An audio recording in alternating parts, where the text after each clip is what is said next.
Welcome to Out of the Lab, a podcast interviewing entrepreneurs who've taken research out of the lab and built it into a company that's serving the world.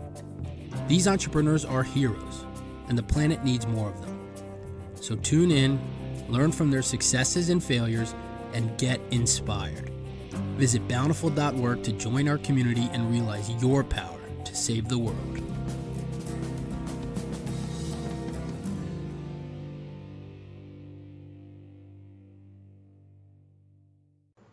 Hello and welcome to Out of the Lab. I'm your host, Max Finder. Today's episode is with Ofra Weinberger, Director of Commercialization and Licensing at Columbia Technology Ventures. That's Columbia University in New York. Ofra is extremely impressive and well-spoken, and we get into the really gritty details of what it is like to manage one of the most successful technology transfer organizations in the world. TTOs, if you don't know, every research institution has a TTO tasked with commercializing the research that is invented by its researchers. So Ofra oversees the management of 400 inventions, 200 patents, 100 licenses to industry, and the formation of approximately 25 new startups per year. She has a PhD in immunology from Harvard, and Columbia Technology Ventures is one of the most successful tech transfer offices out there. Ofra is extremely impressive.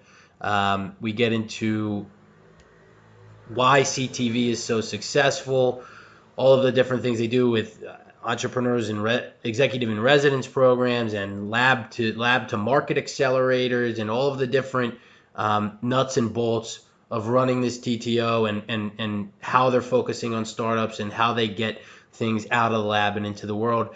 It's an excellent detailed episode, so dive in and enjoy. Thank you for listening. Ofra, thanks for joining us. Oh, hi, Max. I'm really glad to be here. So maybe you could start by telling us even a little bit about the concept of tech transfer. You know, you're the first TTO person that we've had on the podcast, and we have a lot of grad students and kind of young upstart scientists and entrepreneurs that are listening. And I feel like many of them don't even really know the TTO, let alone where it is on their campus. And so I'd love to maybe hear your thoughts on what a TTO is and what a TTO could be and should be, and just your take on the whole concept of it to kick things off. I'd love to. As a matter of fact, not all that long ago, I was one of those young faculty members who had absolutely no idea what the Tech Transfer Office did, and certainly not what it was all about. So we have a really important mission in the context of today's university, and that is to educate, to contribute to the education of the faculty and support entrepreneurship at the university, but absolutely most importantly is to work on the transfer of the scientific discoveries out of the university laboratories and into the hands of partners, usually investors or partners in commercial sector, in the private sector, who will partner with us and develop those discoveries into products, bring them out to the marketplace for the benefit of society. And that is first and foremost what we are committed to doing, and what we go to work kind of mobilized to do on an absolutely daily basis. Even though, every job has its stuff, has its, kind of higher level, more exciting projects to be working on, and then all the daily nitty gritty. That is the mission of the Tech Transfer Office. As a matter of fact, and quite inspiring, our university president, Lee Bollinger, has recently articulated his belief that the university has 4 missions. So it's been widely understood and accepted that the university's goals and mission had 3 components. One was to train the next generation of leaders. The second and this is not in any kind of like list of priorities or importance. So training the next generation of leaders, contributing to the body of knowledge, and contributing to the local economy and the community. What our president has articulated recently is that there's a fourth goal of the university, and a most important goal, and that is to make an impactful difference on the world's biggest problems, such as climate, migration, new diseases, such as the recent pandemic that we're all struggling with. And the Tech Transfer Office is an absolutely essential part of that plan. And I think that's part of why we at Columbia have been so successful, because our mission is a core part of the higher goals of the institution writ large. On a day-to-day basis, what we do is we provide an interface for our university community with the private sector in industry-sponsored research collaborations, in developing commercialization strategies for our technologies and discoveries, and licensing them out, either through startups or in license agreements and relationships with existing companies. So I'll kind of stop there because I'm sure we'll get into a bit more details about various aspects of what we do as we continue this discussion. Yeah, and you have a critical role as director of commercialization and licensing. I mean, I read here that you're responsible for 400 inventions, 200 patents, 100 licenses to industry, and 25 new startups per year. I mean, that's pretty big as far as TTOs go, or pretty expansive as far as TTOs go. I mean, why do you think that CTV is so successful? And I know it's amazing that you all have these goals and missions at the top of your mind. I mean, mission should drive everything, but what is it about CTV and the way that you operate, I guess, including mission, that you think makes this office one of the most successful in the world? Well, Max, I think about that question a lot. So first, I think let's define success. So let's think about the question that you're asking. So I would say that CTV has been successful in many ways, in generating license revenue, and also in having a very impressive track record of launching startups and commercializing technologies. And our startups have enjoyed a very impressive track record of successful fundraising, exits, and IPOs.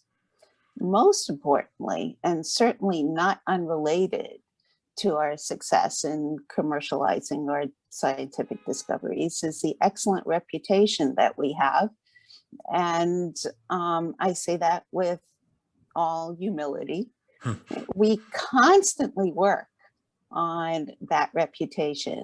That is a message that is constantly repeated in our, right now, virtual offices, and kind of imprinted on our staff, because the relationships drive our interactions with our faculty, other university units, and our industry colleagues. Let's break this down a bit. Please. So, with respect to the license revenue, we've been both lucky and also a bit smart. Lucky because tech transfer is a black swan business. And what that means is that successes, like big successes, are very rare and quite unpredictable. But when they occur, they are truly huge. And in Columbia's case, we've been fortunate to have had not one, but 4 big winners. Technologies whose licenses have generated literally billions of dollars of revenues for the university. happens to be that 3 were in life sciences and 1 in physical sciences. And The so license, is that luck of the draw you're saying? I mean, it's a black swan event, so it's it's something, rare. it's It's rare. rare and unpredictable.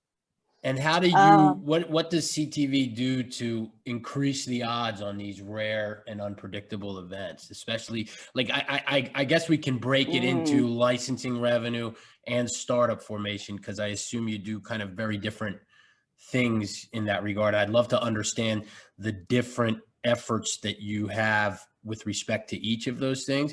But if we start with licensing revenue, and so you've had 4 black swan events, how did you move these things forward to increase the chances of success? yeah, so I want to answer that question, Max, but I want to first kind of reflect on various facets of CTV success. So let me first talk about what we did with this success that we enjoyed and how that seeded the next stage of tech transfer at Columbia. And then we'll get into the specifics of the what and the how. Cool. So we were fortunate, and I think to some degree, like there are many universities out there with world-class scientists doing like amazing, amazing envelope pushing research. We were truly fortunate to have had very substantial commercial success in our early days. The revenues from these licenses gave us the ability to spend more on our patent portfolios in subsequent years when many of our peer institutions really had limited budgets. And that in turn allowed us, Columbia, to build up a portfolio of licensable assets and maintain it for longer than was common in our industry among our peers. Wow. It So often can we pause on that? I mean, that's such an Sure. interesting thing. I mean, so you're basically saying that a lot of the smaller, less fortunate offices don't necessarily have the ability to upkeep these patents. And so they have, I mean, this is a very long-term game, I guess, is what we're kind of arriving at. You Oh, need to it's be, a yeah, very long-term game. It often takes many years for a university to license its patents because our technologies are so very early stage and often ahead of their time, while the patent costs are usually front-end loaded. right. And so the university is really forced into placing bets and that they will not have the ability to see a return on or have reimbursed or even to know what the odds of success are until many years later. And when you look at an opportunity like that, I mean, how many years are you, like you say, you commit to, let's say, doing the upkeep on a patent for a specific technology. I mean, I assume it varies by case and probably by sector and technology type. But I mean, in general, when you decide to do upkeep on a patent, how many years are you in it for before you kind of give up? Maybe that's too simplified, but it's Well, you gotta love our patent system, but there are fees regularly that come up year after year after year after year. So there are many points along the way to make those decisions, and we, like almost all our peer institutions, have some kind of process to try to not allow a decision to initially file a patent application allow it to just take on a life of its own and continue going and kind of like ticking the cash register right. for fees and patent costs without thinking about it every step of the way and regularly. What are the commercial prospects? What are we doing to market this? What is the feedback from the marketplace and such? So it's a very active process and takes up a lot of thought and and consideration and strategy and Yeah, marketing and you're feedback. constantly reassessing these technologies Hmm. on a, I guess, quarterly basis, or maybe more often, or whenever. Monthly. Yeah, monthly. Monthly. Okay, great.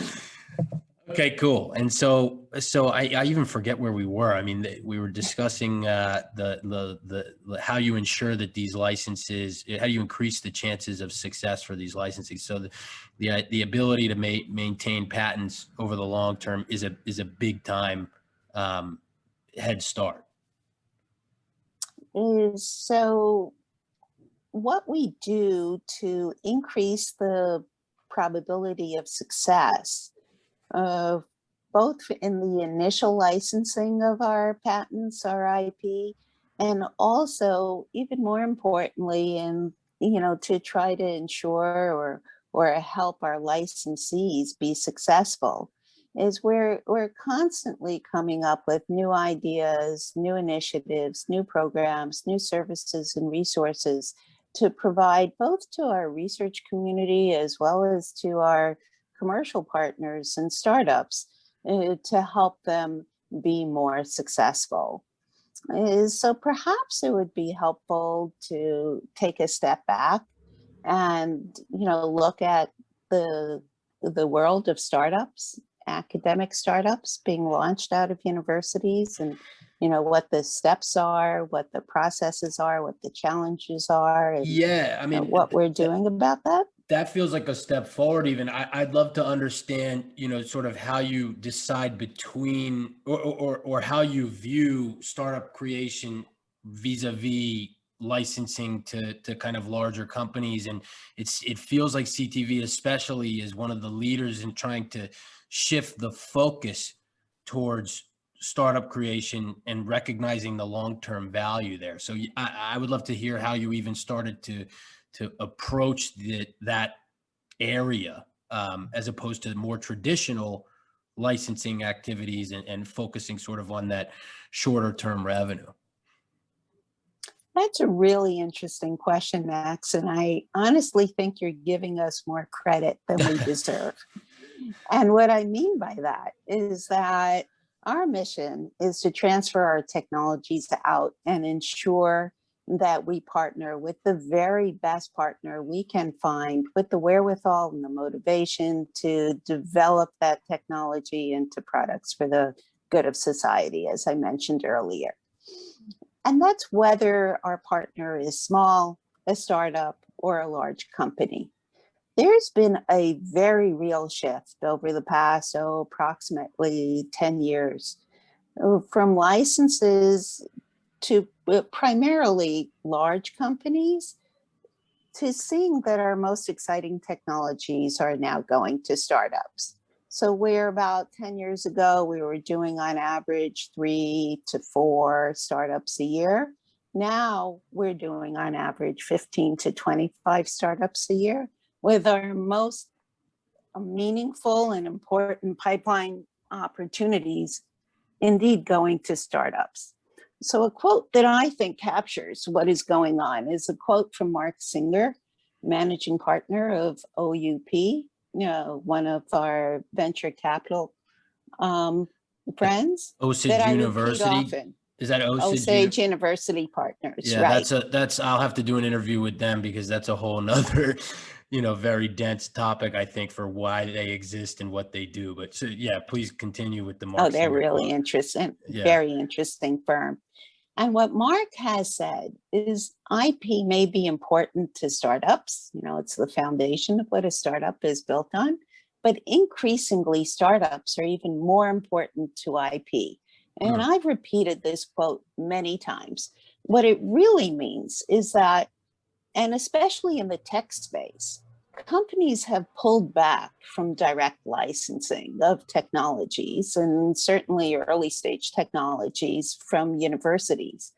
Large companies have become more risk averse and so prefer to see technologies incubated in startups, de-risked, and then they choose to acquire the company or sublicense the technology, even if at a higher cost. Hmm. And so our startups have become incubators for early stage technologies. And honestly, this is a trend that is shared across the academic community. So we've launched startups in a whole variety of industries, and including, in the physical sciences, including battery technologies, advanced materials, cybersecurity, natural language processing, self-driving cars, and of course, many in the life sciences, therapeutics, diagnostics, and medical devices. So that's, an overview of why we see so much activity in the startup end of the sector. Well, I think It wasn't, sorry, go ahead. no, it wasn't intentional. It's kind of, an evolution. Yeah, that's what I was going to zero in on. I think it's funny that you're noticing the most exciting technologies that are exiting your laboratories are the ones that are turning into startups. Absolutely. And we don't really know what's behind that. You're starting to see these numbers. Well, Or if you I have an have an opinion, idea, tell us. So part of it is, changes out in the private sector, as I mentioned, changes in industry, but there's also been a growing and a very substantial emphasis on supporting entrepreneurship and providing educational resources to the academic community, of both faculty as well as graduate students and postdocs, as there's more and more interest on the academic side of the spectrum in commercialization related activities and expertise and understanding what entrepreneurship is all about.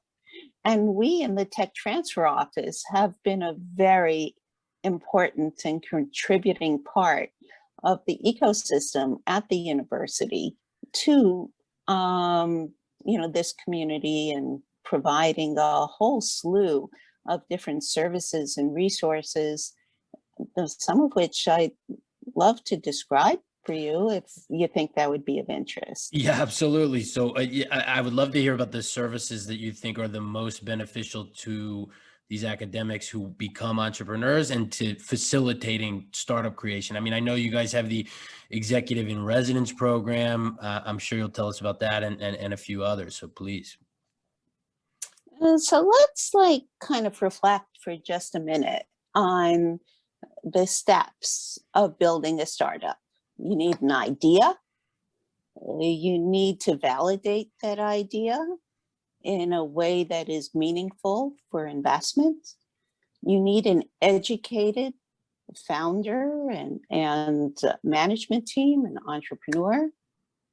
And then you need to launch the company, which means you need capital and bricks and mortar, a place for the startup to be, kind of depending on what the business is. So we've assembled a whole portfolio of different resources and services, and we're continually looking to learn from colleagues, to talk to our various stakeholders, understand what additional challenges and needs are, and see if we can put together some kind of solution to help them bridge the gap and address the challenges that they're dealing with.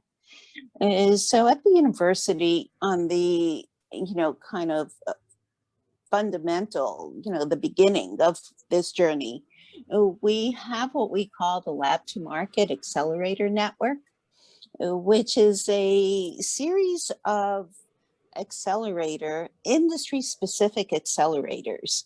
Some run on their own, some in partnership with foundations, some in partnership with companies and government agencies. And their objective is to find technologies in very specific industries. For example, we have an advanced materials accelerator with Corning. We have a blockchain data deep technology accelerator with IBM. We have therapeutics accelerators with Deerfield, Takeda, Sumitomo.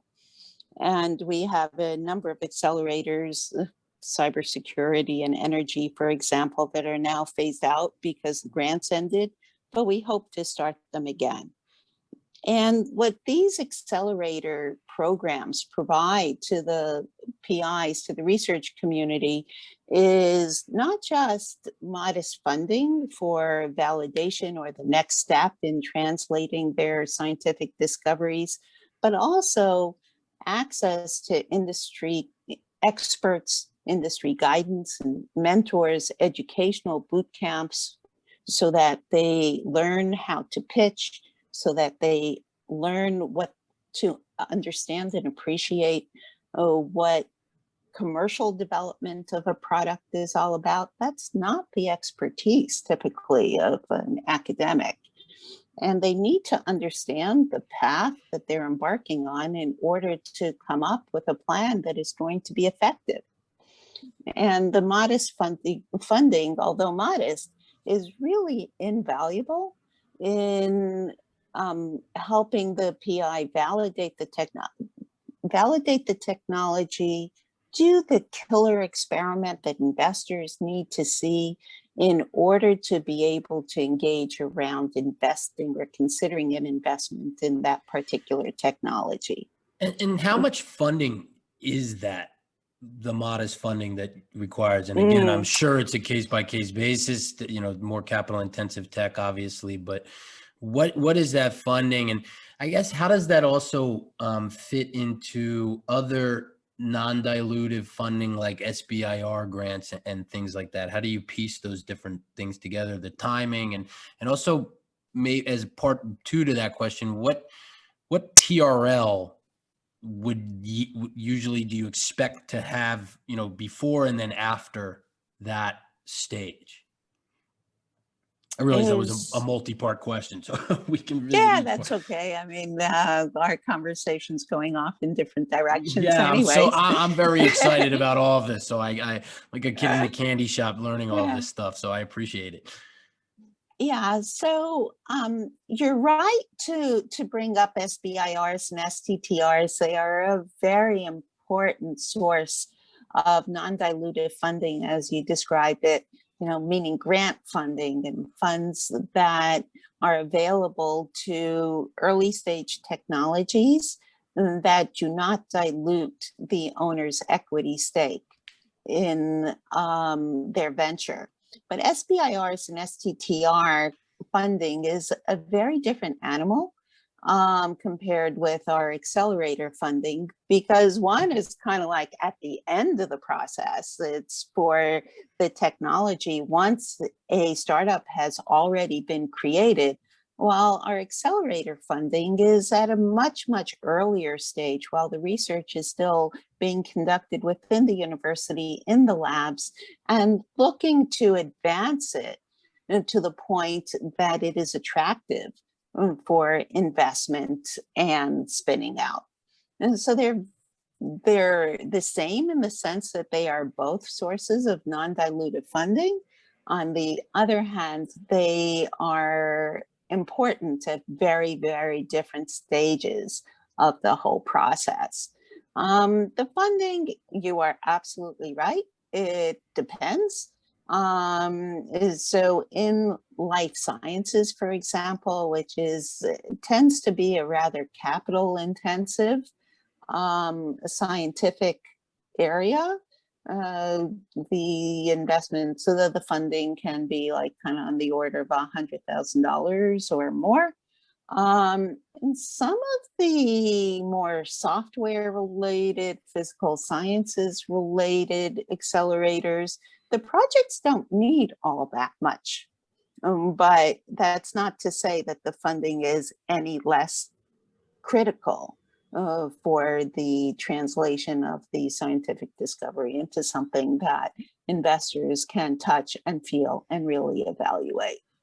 And so out of exiting these accelerators, I know I asked for the TRL. I mean, the technology readiness level, for those listening that might not know, there's, you know, I guess if we can understand sort of what you expect something to be leaving that accelerator with, so it's ready for prime time or has escape velocity from from the university and is ready for spinoff? I mean, what are you looking to see there? Yeah, so even though these are translational research accelerators, and many universities have some version of these sorts of research accelerators, and some of them have more narrowly defined missions, and some are more broad. I think because we have such a large number of them, I would have to say that the mission of the accelerators is not all that narrow. Like each accelerator kind of has its metrics defined by the funding source in some respects. But we've had a really great run. So I'll just like run through a few statistics that I have fixed in my head. So since the accelerators have been launched, and I mentioned that they're constantly changing. There have been about 1,000 applications for funding that have come through, about 350 or so teams that have gotten funded. And there have been 40 commercial launches out of the, I guess, the several hundred cash awards that have been made to projects. And these are all Columbia technology. These statistics are all Columbia. Got it. Yeah, yeah. Some of the accelerators do reach to some of our other institutions, some other peer institutions, especially the ones that are grant supported. Great. And so I cut you off 100 times, but you were telling us about the lab accelerator, and then there are, I think, 3 or 4 other things that you wanted to touch on that really what CTV is doing to foster entrepreneurship. Yeah, Max, just to finish up about the accelerators, though, I think a really important metric to mention is that $150 million approximately of external follow-on funding has been realized by these teams. And so even if the technologies have not yet advanced to the point that they've been spun out or licensed, they're well on their way. If we can point to this much follow-on funding from investors or companies or grants that the accelerator project and this bit of seed funding and kind of guidance has opened up for them. And so other... So yeah. I'm just also curious, before we jump into the other things, your allegiances to the the school is obviously dedicated to its faculty in a very meaningful way, but are people who come, like entrepreneurs, for instance, that want to license a Columbia technology, are they able to go through these accelerators with a Columbia technology? Like, is priority given to the Columbia technology as opposed to the Columbia, faculty and personnel? So the funding, by and large, from all our accelerators is, as I mentioned earlier, is for academic projects in academic labs. But there are other components to our accelerator network, to L2M. And most importantly, our boot camps and educational programs. And we welcome startup teams to those boot camps because the better educated they are and the more skilled they are at pitching and understanding what the early stages, the critical early stages of startup formation are, and the more likely we are to be successful. Great. So we are with our startups for quite a while. We are not a handoff organization, even though our official responsibility might end as soon as we, kind of shake hands on our license deal. We stay connected. because very often those startups, need our help, come back to discuss additional IP being added to their licenses or some tweaking of the license terms, or can benefit from being introduced to our network of investors when they're, kind of looking at their next fundraising round. And we have a very robust network of investors and entrepreneurs. And so any way that we can help our startups, we're there for them. Amazing. And so yeah, so I cut you off again, but some of these other, I guess, initiatives that you have, we would love to also hear about. So expert advice is so valuable, and perspective from industry is something that the academic scientist kind of, usually just doesn't have. So you had mentioned our XIR program, our executives in residence. Our executives in residence program has been running for about 15 years. And it's comprised of volunteers who have very, very impressive backgrounds in industry, who have volunteered to be a resource to the Columbia community. So these folks tend to be either from industry or from the venture capital community or serial entrepreneurs. And they're willing to volunteer their time to help our PIs develop their products and business plans at no cost, no obligation, and no pressure to the community. And they're also a tremendous resource for us in the tech transfer office. The XIRs are one component of the kind of resources that we put together to provide feedback and guidance and industry expertise. So for example, we have put together custom feedback sessions for some of our PIs. PIs are principal investigators, our faculty inventors, because very often, their minds are so creative, they will create all kinds of innovative technologies. And then we find that it's very similar to a hammer in search of a nail.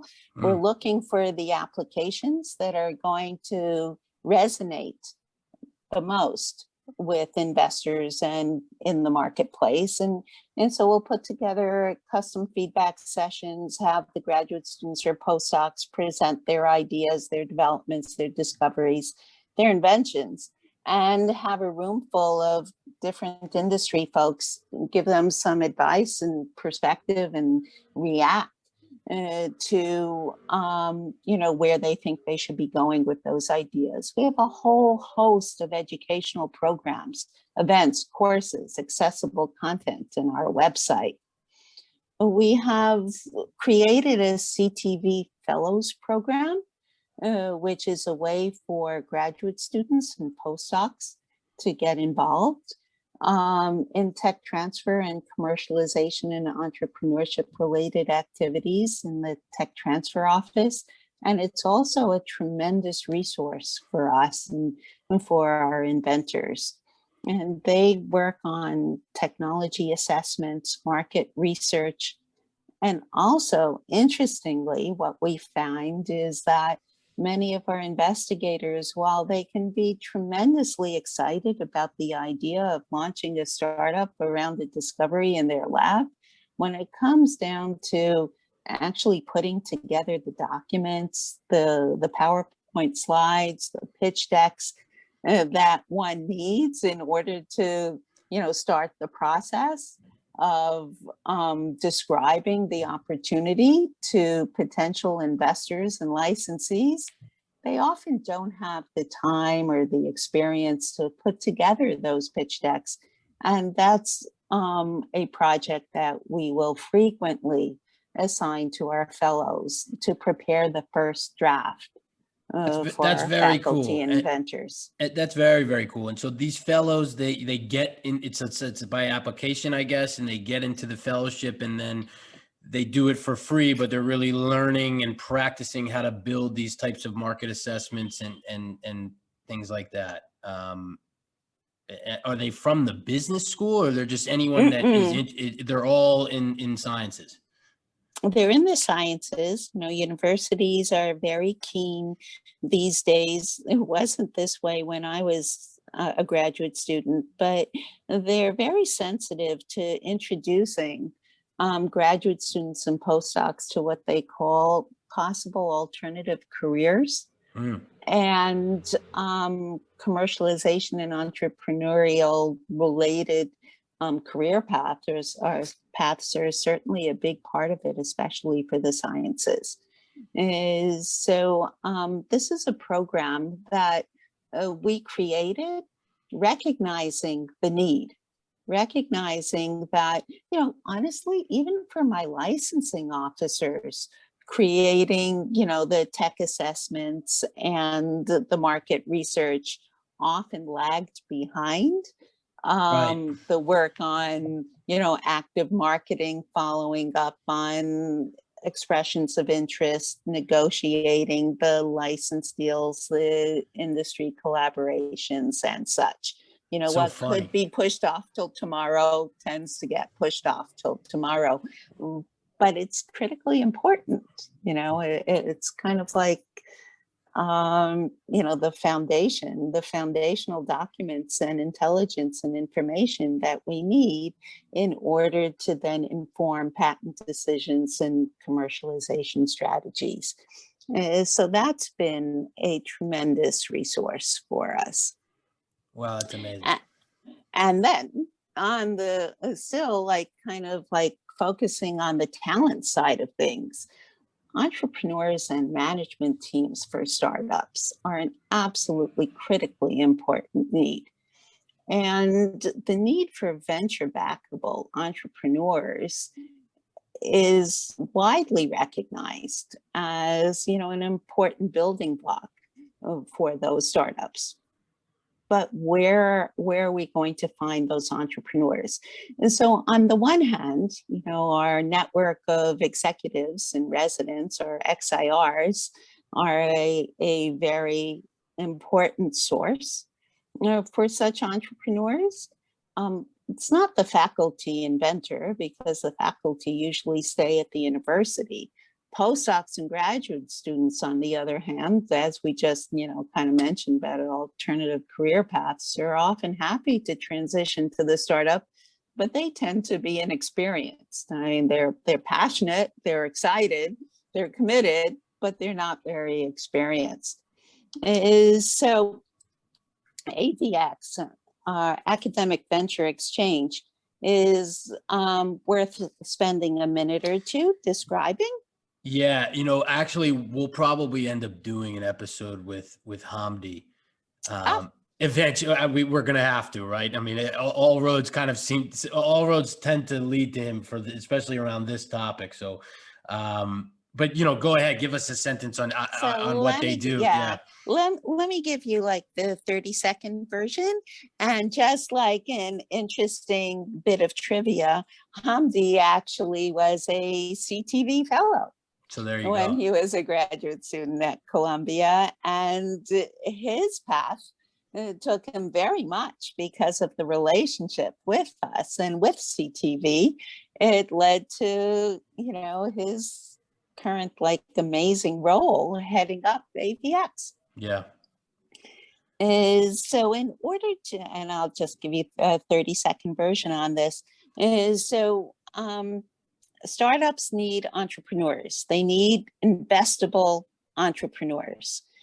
Many universities joined forces. MIT, Stanford, Harvard, Penn, Yale, Princeton, Cornell, many of our, kind of peer institutions pooled our networks of entrepreneurs and XIRs to create it's almost, I guess, dating service, a matchmaking service, and to help launch more startups and allow the researchers to tap into a larger network of entrepreneurs.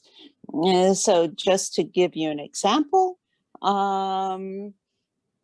We could have like an exciting like cybersecurity opportunity startup being launched. We need an entrepreneur to head it up. Our cohort of XIRs that year might be weighted on the side of life sciences.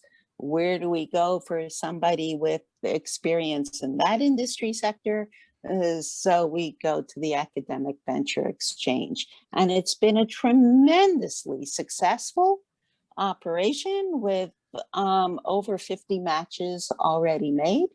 Startups formed with entrepreneurs that were identified through AVX, and many, many, many more discussions ongoing as we speak. Do you think that it's the postdocs and the PhDs are inexperienced? Is there a way to educate them, or the way to do that is by helping them find, someone who has done this before that they can shadow and join forces with? I mean, is there a scenario where a postdoc ends up being the CEO just because they're that impressive? There are. I don't want to, discourage the audience out there. I think that is probably a good idea to walk before you can run. It is the unusual, inexperienced, graduate student or postdoc who can make the leap to being investable. But startups also have stages. So, there's the initial early stage, and especially if it's a startup that is being launched around an early stage technology, where the transfer of the technology, the actual technology transfer that is kind of embedded in the scientist, it's really important to see that scientist or a scientist move with the technology out of the academic lab to the startup. And that is something that very often investors are looking for and value. So they want to see that the graduate student or a postdoc or even the faculty member, if the faculty member can be wooed away from their university position, either under a leave of absence or whatnot, or as a consultant to the startup, perhaps, they want to see that active engagement because it is so important.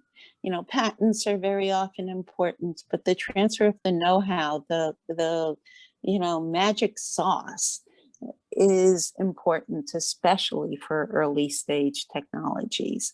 And so there's a very important role for young inventors or young scientists in transitioning to startups, whether they are, chief scientific officer, whether they're interim CSO, whether they're interim CEO, to get through that early stage, perhaps funded by SBIRs and STTRs at that point, until the company gets to the point of needing to raise some serious money from professional investors, at which time they would probably be well advised to look for a serial entrepreneur of some sort with experience and who's been out there and would be considered an investable entrepreneur.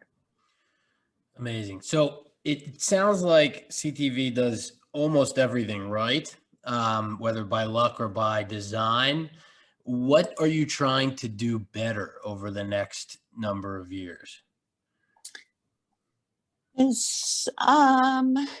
Do more, do better, do faster, make stronger startups. So, some recent initiatives that we've had is because I'm sure when you interview some of your guests, you're going to hear of folks who kind of like speak not all that admiringly about academic tech transfer offices is yes, we're proud of what we do at Columbia, and we try harder, and it's a priority for everybody to be responsive within 24 hours of some inquiry coming in, which is also like an absolutely a critical part of our contributing to our good reputation and stuff like that. Well, I'm grateful for but that. I'm grateful for that because that's how I got the interview, right? That's true. And but there are also still barriers in negotiating good deals. And the barriers are not because folks are bad or slacking, but because the cultures and even though you might think that our interests are all aligned, at the high level of helping startups launch and be successful. But the individual, when you really break it down, the interests of the individual parties, the investors and the licensors on the side of the university are somewhat different. And we do come from different backgrounds. And so we've done one thing that is kind of like done and launched and announced and has been out there now for a few years, and we're actively working on another. And these relate to standardized terms. So we recognize that in the negotiation of startups, we were really bending over backwards to negotiate the best deal possible for each individual opportunity. And we found and we realized that our our scientific founders were not all that happy with us. And because the world is a small place and the academic community is even smaller. And people tended to feel that their colleague down the hall got a better deal than they did. And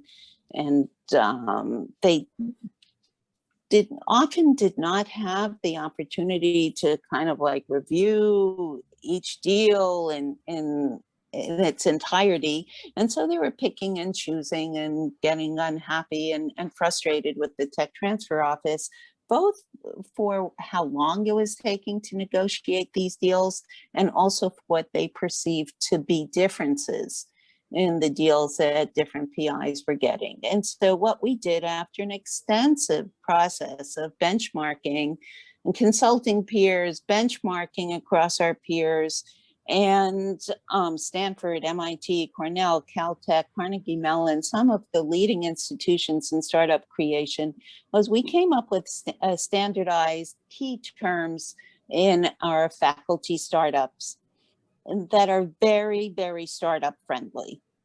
So we standardize the amount of equity that we will take in a faculty startup.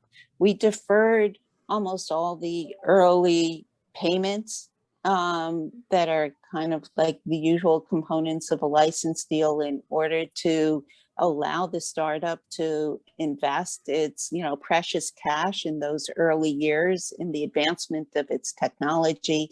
And then the later term economics, such as royalties and milestones, are fair market rates for the industry in which that technology resides. And so can I ask what the equity stake is, the standard equity stake is? Yeah, we take 5% equity in startups with anti-dilution protection through a bona fide Series A. Got it. So it's a very modest amount of equity because, the dynamic was turning out to be that, often the venture capitalists have a number in mind. That is the amount of equity that they are going to insist on having in a startup that they are investing in and launching. And so the university's equity tends to be a negotiation, if not directly, but effectively with the founders, with the scientists. and more for the university turns out to be less for the scientific founders. And you can see where tension and unhappiness might, kind of start to infiltrate that kind of negotiation and that kind of discussion. So by fixing it, and by fixing it at a very reasonable and modest level, we've just taken that part of the emotion out of the negotiation completely, and it's been very successful. And the other thing I wanted to mention is that that's internal. But we continue to try to break down the barriers to negotiating good deals quickly and efficiently. And we've taken a giant step forward by engaging in productive dialogue between university tech transfer offices and several leading VC firms. And so in what we call the TTO VC roundtable discussion, a number of leading universities, Columbia, Duke, Hopkins, MIT, Penn, Stanford, and Yale, and some of the leading VCs, so representatives of the community, including 5AM, Atlas, OUP, Polaris, RA Capital, and Benrock, have worked now for about 6 months and have developed 2 documents. One is, kind of best practices around term sheets, and at least, a significant step forward in allowing folks on both sides of the table to understand what the issues are and that each side is struggling with and feels that they need to address in a term sheet. And at least as importantly, a negotiation process improvement. So some recommendations on ways that VCs and tech transfer offices can approach the negotiation process itself in order to reduce friction and decrease the time that it takes to hopefully come to agreement. Is that accessible, those documents? Yes. I will send you a link. Cool. We can post it in the show notes. Yeah. And obviously all the various other things that we mentioned today. I mean, so these are great. And I guess you also probably wanted to touch on the UTLP, which is part of this other initiative, I guess, to make things easier. So UTLP, maybe that's too big a discussion. I want to be respectful of your time as well. Oh, no, let me mention it. And then there's a lot of information online because it just recently launched. And so if anyone in your audience is interested in digging into it a bit deeper, there's a lot of information. Well, I noticed that physical science. I noticed that physical sciences is not really part of it just yet. It seems to be. No, it's all about physical sciences. It is. Oh, so maybe I misread it. Okay, great. Yeah. Well, tell us a bit about it. Yeah. So I think that over the last hour, we've talked a lot about how important it is and how we understand how important it is to streamline and kind of become more efficient in licensing, both in terms of, positioning our opportunities and also in the licensing process. So UTLP is a new initiative to help do just that, streamline licensing in the physical sciences. So UTLP stands for University Technology Licensing Pool. It's a pool of patents from 15 universities. And the pool is now comprised of, I think, approximately 600 patents. Columbia initiated the program, and we've been working on this with our 15, colleague, peer institutions for about 6 years. And it just came together and launched. The 15 universities that are participating all have top-level engineering schools. They're of include MIT, Harvard, Penn, Caltech, Berkeley, and others. And it was created, and this is really important to understand, it was created because it is extremely challenging to license patents in the physical sciences, and it's getting harder. And this is very, very different from the experience with biopharma. So the goal of this patent pool is to lower the barriers to what we call voluntary licensing. Over the years, we've often heard, just to set the background for you, we have often heard from companies, oh, that's an amazing innovation coming out of such and such's lab, or even that they're using our patented technology. But because in the physical sciences, there are often literally hundreds of patents that are core to a product, which parenthetically is very different from in biopharma, where often there's one or two or a handful of patents that read on a product. Companies cannot engage in licensing discussions. The transaction costs, or at least they feel that they can't, because the transaction costs are perceived to be way too high, both in money and also importantly in time.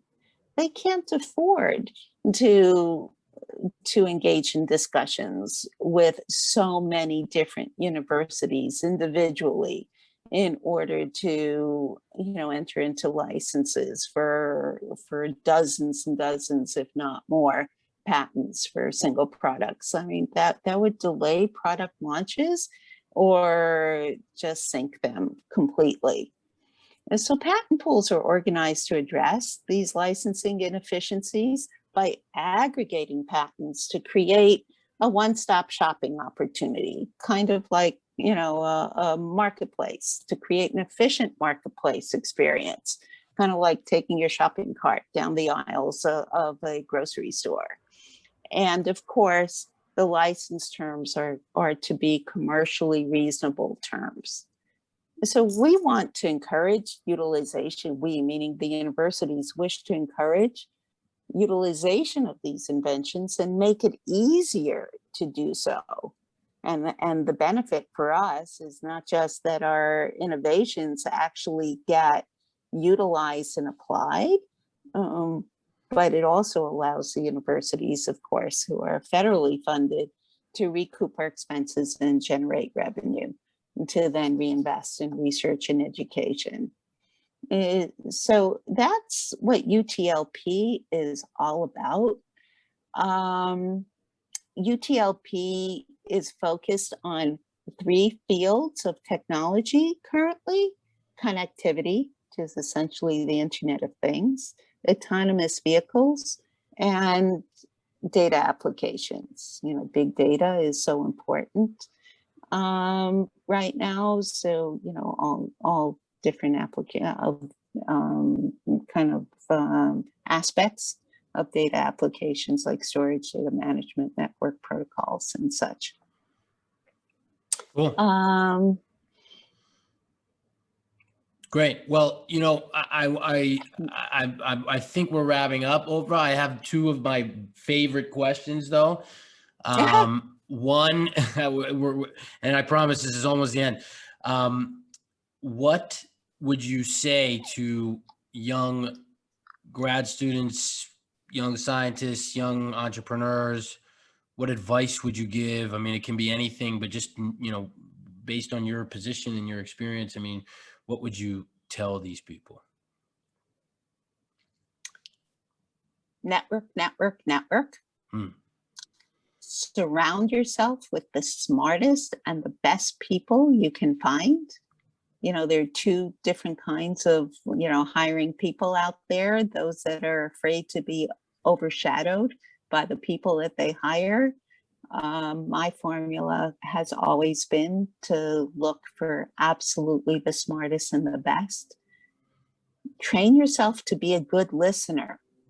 Be willing to learn from others. Be coachable. You often, I mean, when we're reviewing teams, we will often say very dismissively about somebody, they're just not coachable. That's not a good thing. And the reason that's so important is because you also have to be open to pivoting and changing direction if necessary. Technologies, especially academic technologies, are early stage, meaning that they will most likely not be, what ends up in the product years from now.